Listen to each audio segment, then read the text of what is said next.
Hello, Tony. I want to ask you about how has the change in role. Now you are up to the big task, and at the time you are delivering.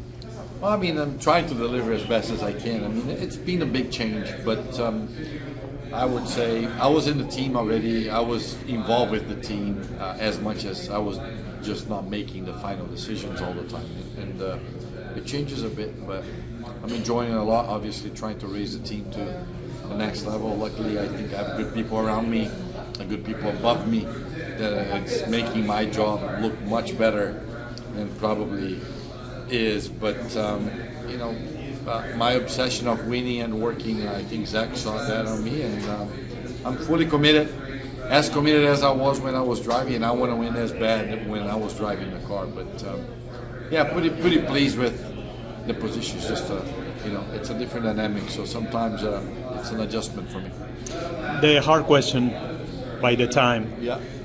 How do you feel about this whole situation? It's more. Ricardo Juncos told me that maybe it's more about the feeling of the timing, the thing that is happening. But how do you feel about all these things that happen? Look, I think it's sometimes a bad situation. If you take the positive out of it, and you can learn from it. It's not a good situation. I think it's a big conflict, and it was obviously. It sounds like you always wait for the biggest race of the year for something to happen, a big drama. That's the way it goes. I think Roger took the right measurements on his team. That's a big hurt on a team, but it needed it. Fair or not, it's not up for me to say. I think with this, it unified a lot of, I was talking to Ricardo quite a bit, and with the owners trying to make the series better. I think the credibility now has gone up because finally, it took away from, Roger's not going to do this, Roger's not going to do that. Unveiled a little bit how we need to improve our technical side as far as the way we tack the cars and stuff, which they're going to act on it, talking about a third party coming in. So to me, this is sometimes a bad thing is a good thing. Now it's when the right people react at the right time with the right situation. And I think that made us all very unhappy, now very unified.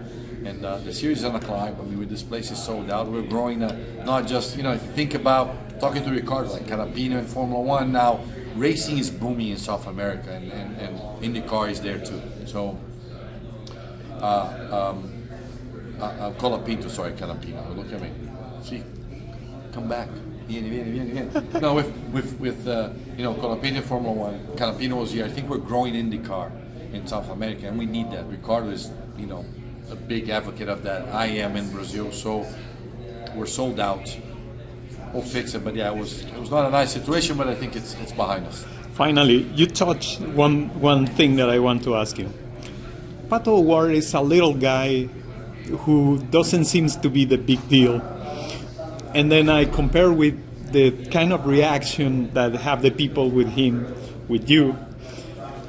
You can express in a very good way how good is doing PATO with the series. No, 100%. I think PATO is the most popular driver, and we all know this. I mean, the Argentinians, the Brazilians, the Mexicans, we're very passionate, right?